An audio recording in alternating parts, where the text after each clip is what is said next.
Good morning, everybody. Morning.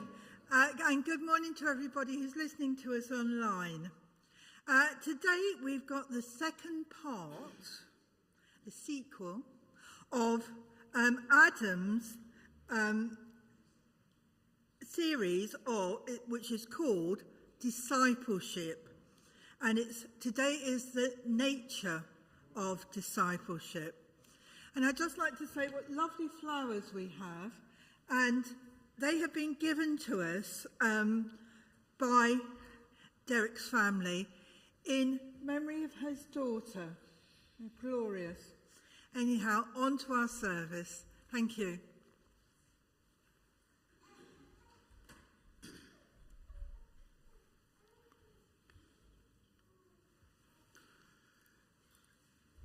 A wonderful good morning to you, brothers and sisters in Christ. Dear friends, welcome to our worship service this morning. For those that are joining us online, greetings and be blessed wherever you are. Friends, we gather, we meet in the presence of God. Today, as we proceed on our part 2 of the series, Discipleship.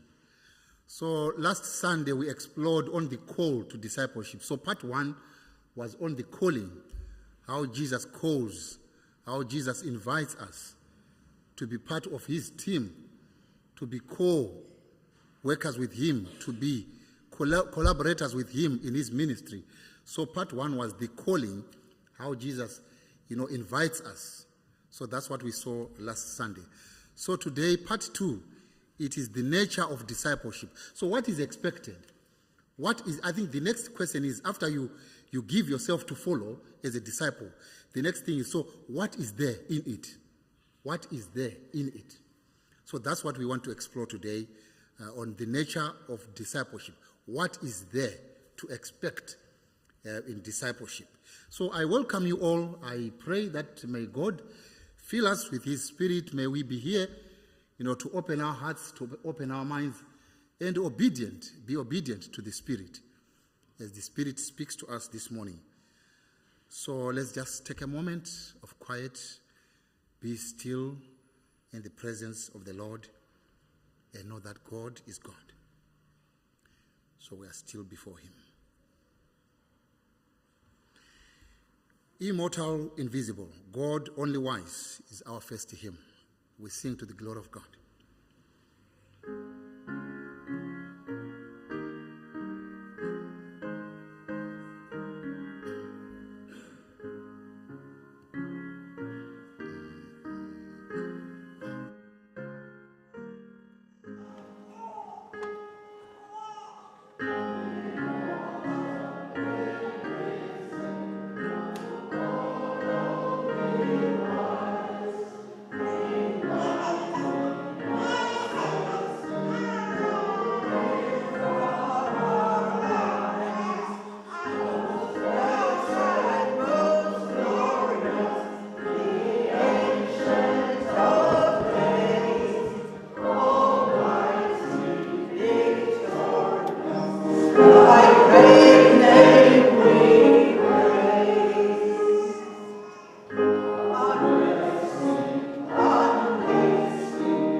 So we prepare ourselves to enter into a moment of prayer. In this prayer, we are praising God, and also we are confessing of anything that we've done wrong to others, anything that we've done wrong to God. So we are entering into a time of prayer. We shall invite all of us to join together in this prayer of praise and confession. Let us pray together. You are worthy of all our praise and worship, and we are filled with awe when we think about the great things you have done upon the earth. You are holy and righteous, and you rule your people with justice. We praise you because you are faithful and true, and we know that we can always trust in you. We need your strength, living Lord Jesus, so that we can live into our call as well-loved disciples who become more and more like you. We repent of our complacency and ask you to forgive us for these and all our trespasses. We continue now to confess in silence. So in a moment of silence, let us offer to God all those things that we know disturb us, disturb others, and grieve the Holy Spirit. Let us confess in a moment of silence.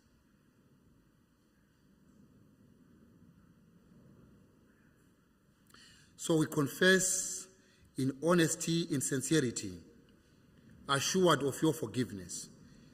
And for this, we thank you and we ask in Jesus' name. Amen. I'm going to offer a prayer for the Sunday school as they will leave for their classes before the next hymn. Let us pray. Loving and merciful God, we continue to bring you thanksgiving as we are delighted, as we are blessed with the ministry of children and young people in the life of our church. So, Lord, we ask for your blessing that may you continue to sustain our children and youngsters. Fill them with your grace. We pray for all their activities, their learning, especially as we pray for those who support the ministry of the children and young people, our Sunday school teachers, the parents that also give guidance to these children. We ask for your blessing. In the name of Jesus our Lord. Amen. So we shall sing as the deer pants for the water. The children may leave for their classes. Our next hymn as the deer pants for the water.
The lessons for this morning, we are going to draw from the scripture readings from Mark chapter 8 and Mark chapter 10.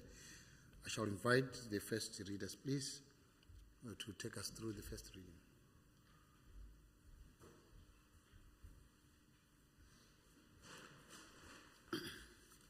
Good morning, church.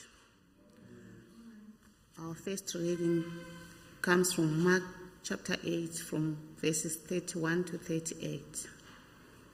Jesus speaks about his suffering and death.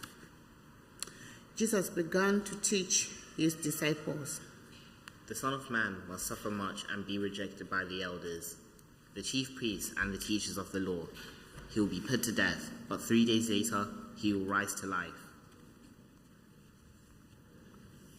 He made this very clear to them.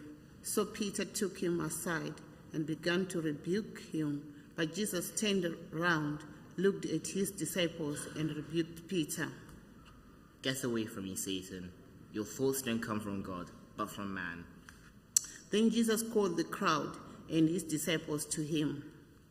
If anyone wants to come with me, he must forget self, carry his own cross, and follow me. Whoever wants to save his own life will lose it, but whoever loses his life for me and for the gospel will save it. Does a person gain anything if he wins the whole world but loses his life? Of course not. There's nothing he can give to regain his life. If a person is ashamed of me and of my teaching in this godless and wicked day, then the Son of Man will be ashamed of him when he comes in the glory of his Father with the holy angels. This is the word of God.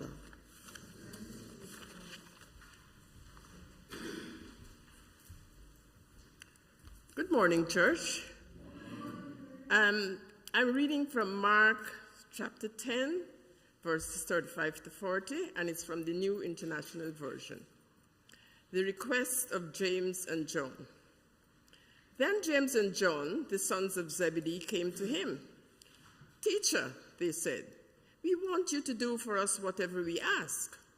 "What do you want me to do for you?" he asked. They replied, "Let one of us sit at your right and the other at your left in your glory." "You don't know what you're asking," Jesus said. "Can you drink the cup I drink, or be baptized with the baptism I am baptized with?" "We can," they answered. Jesus said to them, "You will drink the cup I drink and be baptized with the baptism I am baptized with. But to sit at my right or left is not for me to grant. These places belong to those for whom they have been prepared." Here ends the reading.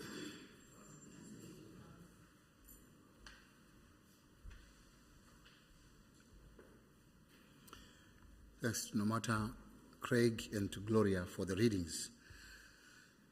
So, friends, today we exploring on part 2, the nature of discipleship.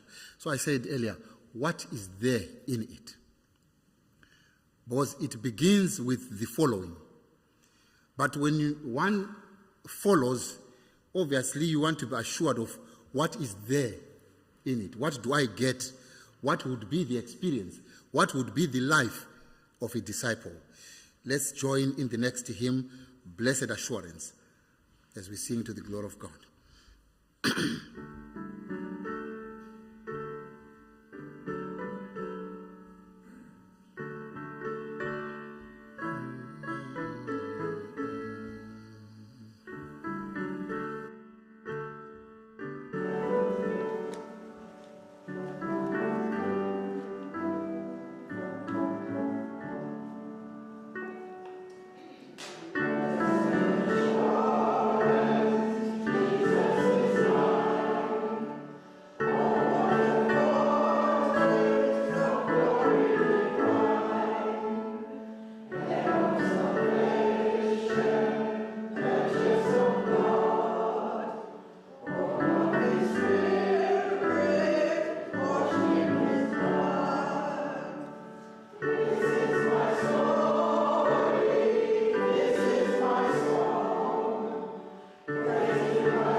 just trying to make a recap from the first, part one of our series, Discipleship. Last week, we explored as we saw Jesus Christ, walking by the Sea of Galilee, how he called the first, the early disciples. We remember in one account where he found two sets of brothers. That was Simon Peter, Andrew, James, and John. They were fishermen. And when Jesus called them, they showed their willingness to follow by leaving behind. I think what was very important, what was striking for me, maybe for you, is their demonstration of their willingness to follow Christ, to be his disciples, their willingness, which is demonstrated by leaving behind. They left behind the boats. They left behind their vocation. They left behind, some like Peter, they left behind their families to follow. So that was the calling. Then for another guy called Matthew or Levi, we hear he was a tax collector, he was an accountant. When Jesus called him, Levi, for him, the commitment to follow, he left behind his desk, he left behind his office, he left behind his computer, he left behind the calculators to follow Jesus. So that was part one, the calling. So in the calling, there's also commitment to leave behind certain things, to give yourself, to give myself, to be followers. That was part one, the calling of disciples. So, but now today, we want to explore what is there in it, what is to be expected in the life. So, which is very difficult. Jesus is introducing the cross in Mark chapter 8. Anyone who wants to follow me, he must deny himself, must carry his cross, and follow me. And what do you make of the cross? So Jesus is introducing the subject of the cross. So that's part two. What is there in the life of a disciple? It is carrying the cross. It is carrying your own cross. Carrying your own cross. So that is the life of discipleship. That is the nature of discipleship. Because for Mark, you see, because so far the disciples have enjoyed being in the company of Jesus Christ after the calling. So far they've enjoyed. They've witnessed Jesus, performing miracles. Healing of the lepers. Healing of the paralyzed people. They've seen Jesus feeding the 5,000. So with all this, even, Jesus healing the men, possessed with demons. So for all this, it's like, wow, what a great guy to hang around with. So all this time, for them is, wow, we are in the company of a great guy.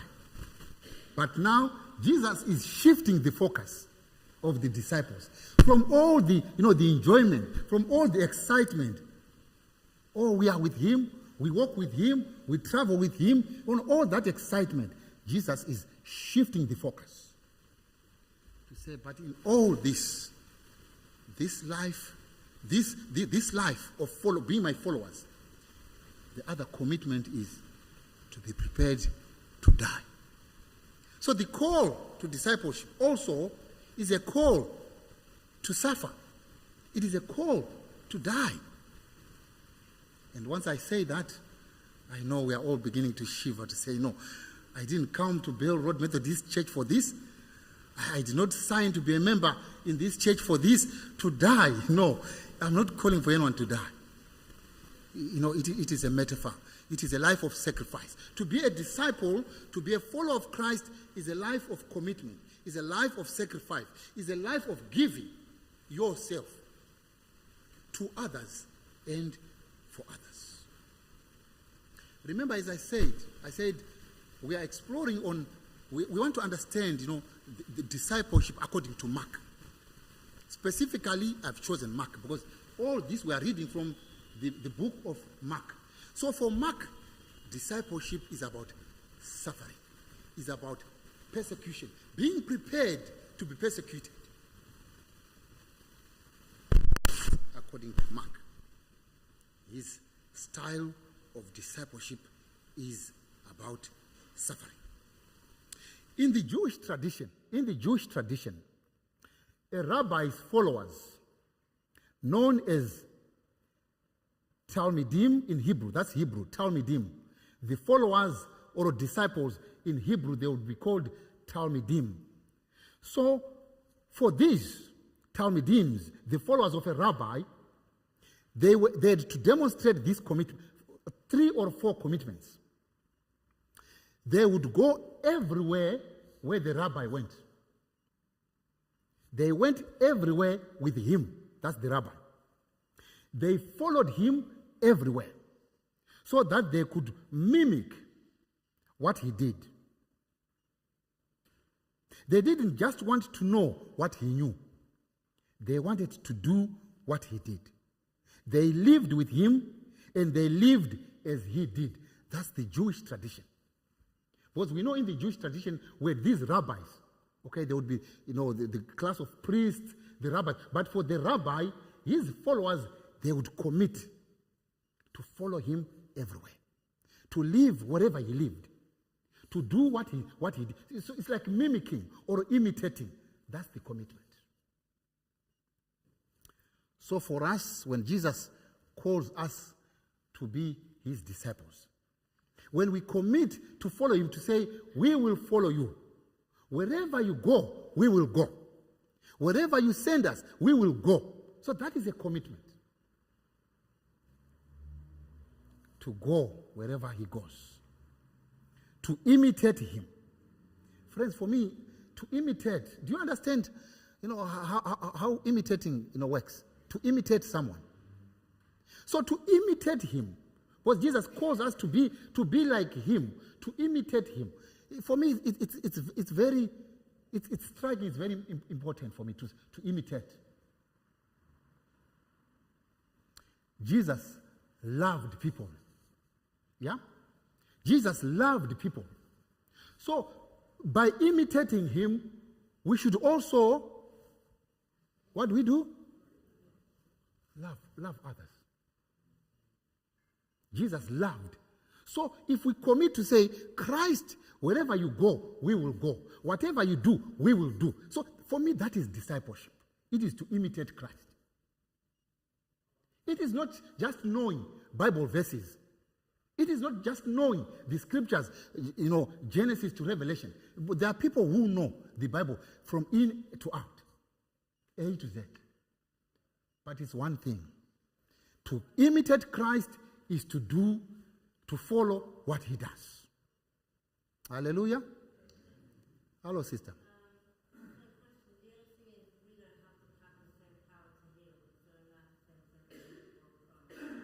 Yes. So, thank you very much for that contribution. Because you see, when Christ calls us to say, go ye therefore, because he sends us out into the world. As he's there, go into the world. To do what? To preach, to teach, to share the good news, to share God's love, to share God's forgiveness. It is imitating what he does. Because wherever he went, because he left behind people healed.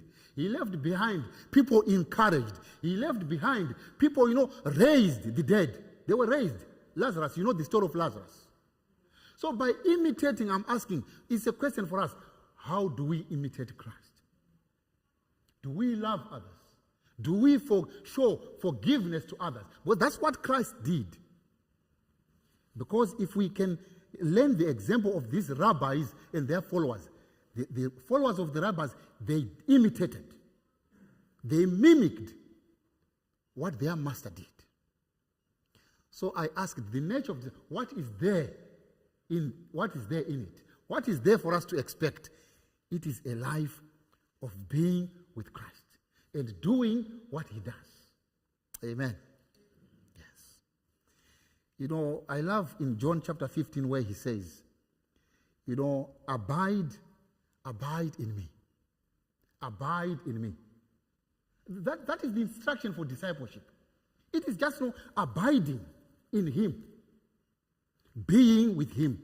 Being where he is. Doing what he does. So it is a life of imitating Christ. We are like him. Simply, and maybe in summary, that's discipleship. What is there in it? So it is to imitate Christ. As he loved people, we also love others. A theologian, a German theologian called Bonhoeffer, he has 3 points about discipleship. 3 important points for discussion on discipleship, especially about the cross. Because discipleship, Jesus says, anyone who wants to follow me, anyone who wants to follow me, anyone who wants to be my disciple, Jesus talks 3 things. Yeah? If anyone wants to become my follower, I think we need to unpack this a little bit. Anyone who wants. So for me, I think I understand that no one is forced to. No one is compelled. Anyone who wants. Do you see this invitation? No one is being coerced. No one is being pulled. No one is being dragged. No one is being pushed. Anyone who wants to be my follower. Hello? For me, that's the goodness of it. I see Jesus is smart. He is not like, pushing or pulling people. He's saying, anyone who wants to follow me. So it is an open invitation. It is for all of us to choose and to decide. To follow, knowing that there is a cross. There is a cross ahead. So Jesus does not hide this fact. To say, be prepared to know that once you follow me ahead, there will be some bumps. There will be some rough road. Bumps, rough road, rough terrain. There will be some thorns. There will be some uphills to climb. That is discipleship. Because once Jesus introduces the cross is not a simple thing. It's not an issue of joke. It's not a funny matter. The cross is a symbol of suffering. The cross is a symbol of persecution. The cross is a symbol of torment. So Jesus says, if you want to follow me, you should know that ahead there will be some challenges. There will be some difficulties. Amen, church. But when some came to church, they thought to themselves, now everything is fine because now I'm in church. Yes, yes, everything should be all right. I'll be covered by the blood of Jesus. Yes, I also believe in that. I'll be praying, I'll be fasting, some they even go up the mountains. They do everything and they think all shall be just like, a bed of roses, all shall be just fine. And you know what? The day they have just a toothache or a headache, or they will moan and cry, oh, why is this happening to me? After all, I'm a believer, but after all I pray, after all I give my tithe, why is this happening to me? Jesus says, take heed. There will be some suffering. There will be some challenges ahead. I want to prepare someone. I just want to remind someone today that being in church, even being a believer, being a follower of Christ, it doesn't make you immune from the troubles of the world. Because Jesus clearly says, behold, you should know this. In the world, there is persecution. In the world, there is trials. In the world, there will be troubles. But rejoice in that God will not abandon you. God will be there to protect you, to cover you, and just to sustain you. I'm talking about discipleship. What is there in discipleship? Sometimes there is times of trouble, times of suffering, times of persecution. So that's what, Bonhoeffer is talking about. So there is a choice. Everyone has the freedom to choose or to reject. Maybe a question for you here. A question for those that are following online at home. So will you choose? Because it's either to choose or to reject. So having known that ahead there will be the cross, are you willing to follow him? Are you willing to carry the cross? Are you willing? It is a choice to say yes or to reject. But there's one gentleman who came one other day to Jesus. He says, I want to follow you. Jesus says, go and sell everything and share with the poor and share with the needy. I'm talking about choice. You know what he chose? He says, this is difficult. I will not do this. He went home. So in discipleship, there is a choice to be made, either to say, yes, I'll follow and carry the cross, or to reject. Bonhoeffer talks about self-denial. In self-denial, my brothers and sisters in Christ, it is the willingness to obediently follow, no matter what, and to focus on imitating Christ, not focusing on self. So denial means focusing on Christ and not focusing on ourselves. We have our interests, we have our desires, but in following Christ, we are saying Jesus is our priority. And he says, take up your cross. The cross, once again, the cross was used by the Romans to execute prisoners. So the cross is not a friendly object. It is an object of torture. It is an object of persecution. It is an object and symbol of death or dying. So we should know this. Are we prepared to follow Christ, realizing the consequences, that the journey is difficult? That is the nature of discipleship. Be prepared to know that the road sometimes can be rough, can be difficult, but we will follow him. We will follow him. And I'll close by mentioning sometimes the mistakes that we often make in following Christ. Some of the mistakes that we often make in following Christ. Now, do you see what James and John are doing? Did you hear in the second reading? Because for James and John, because they remember, you see, they left the boss behind. They left their servants.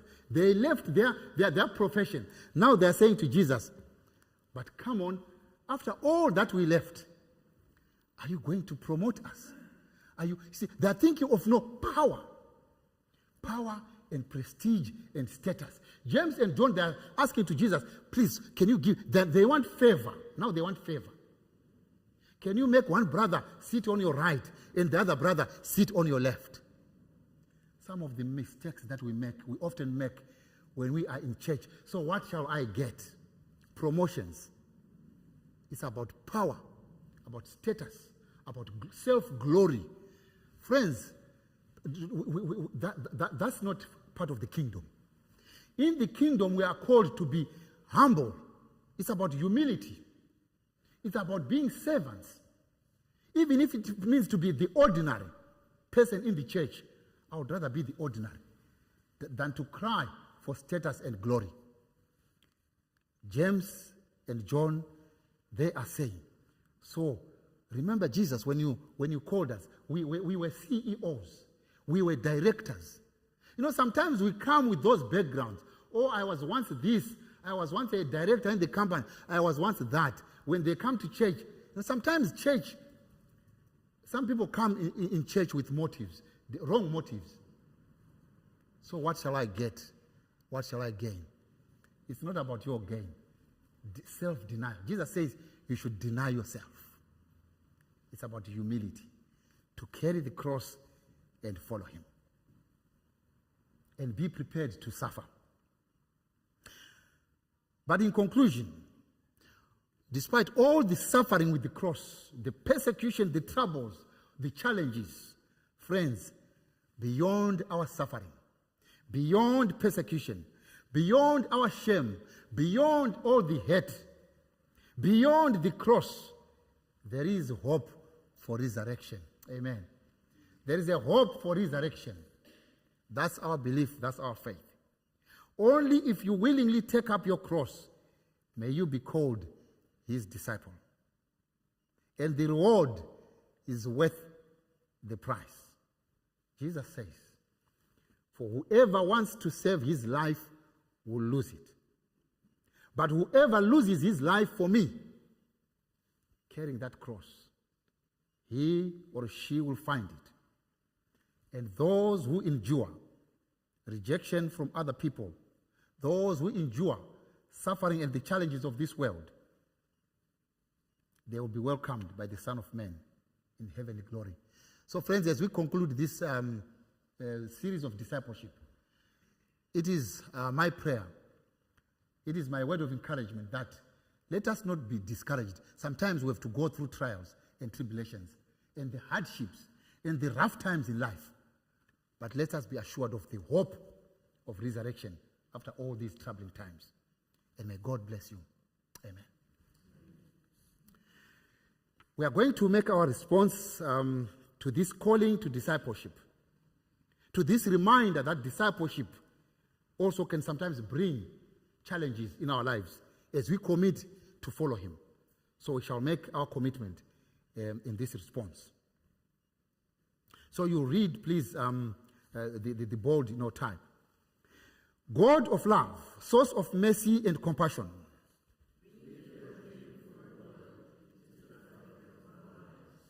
Remove the scales from our eyes and lift the indifference from our hearts.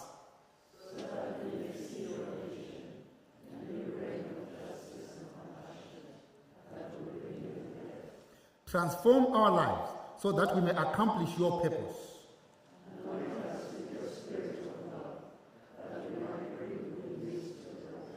Give us a new agency and a new commitment to feed the hungry.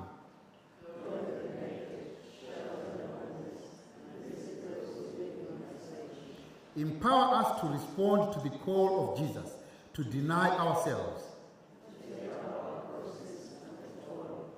Make us your disciples. Amen. Let us pray for the concerns of the world, the concerns of the church, and for ourselves. In our prayer of intercession, let us pray. Merciful God, we pray for the church which is the body of Christ. We pray for every place where your name is proclaimed and your word is preached, that may the church be a living beacon of hope in these troubled times in the world. Lord, may we pray that may the church be a source of encouragement, a source of hope for the hopeless. May the church, O Lord, be the salt of the earth and the light of the world. We pray for the church that meets here in Hounslow, Bell Road Methodist Church. The church is in the Richmond and Hounslow Circuit, and the church throughout the world. Lord, in your mercy, hear our prayer. Lord, we pray for the world. Those nations that are going through difficult times with natural disasters, with the civil wars, with conflict, with famine, poverty, that, oh God, may you intervene in those places. Give a new hope to all those who are troubled. And especially, oh God, may you help the leaders of the world, the leaders of the governments, to guide your people, to rule your people with justice and righteousness, and especially with mercy. Lord, in your mercy, hear our prayers. We pray for the sick. We pray for the bereaved. We pray for those who are anxious, those who feel hurt and broken, spiritually, emotionally, physically, and otherwise. That, Lord, may you touch them. Give them your encouragement. And may they know and trust that, God, you are our healer and our comfort. Lord, in your mercy, hear our prayers. So as your faithful and true disciples, we learn from you, O Jesus Christ, as we join in the prayer that you taught to your early disciples. And in this we pray together. Our Father, who art in heaven, hallowed be thy name. Thy kingdom come. Thy will be done on earth as it is in heaven. Give us this day our daily bread, and forgive us our trespasses, as we forgive those who trespass against us. And lead us not into temptation, but deliver us from evil. For thine is the kingdom, the power, and the glory, forever and ever. Amen.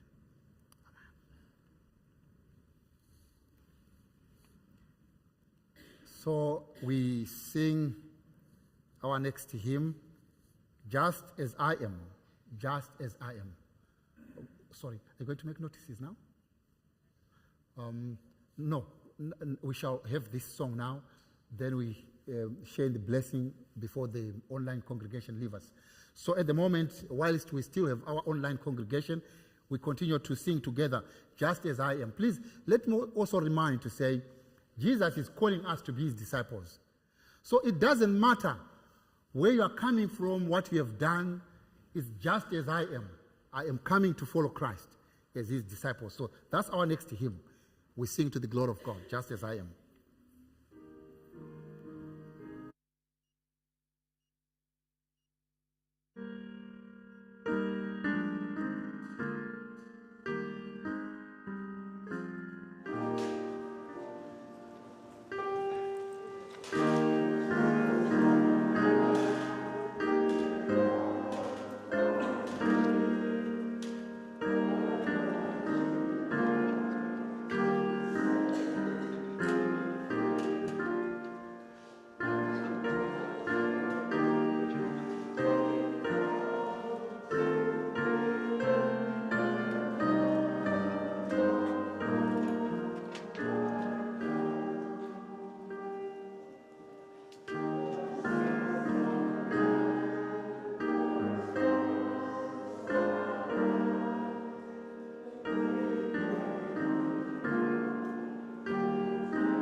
Please be seated.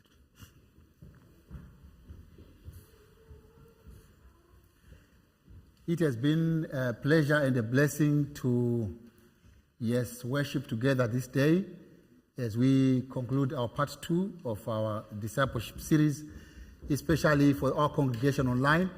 Thank you for being a part of this worship service. And now I'm going to say a prayer before they leave, so that we proceed with the rest of the business today. Let us, say the blessing.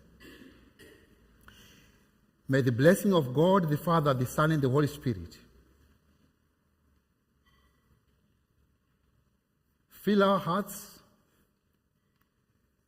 equip us and strengthen us, and especially sustain us to remain faithful and steadfast as followers of Christ.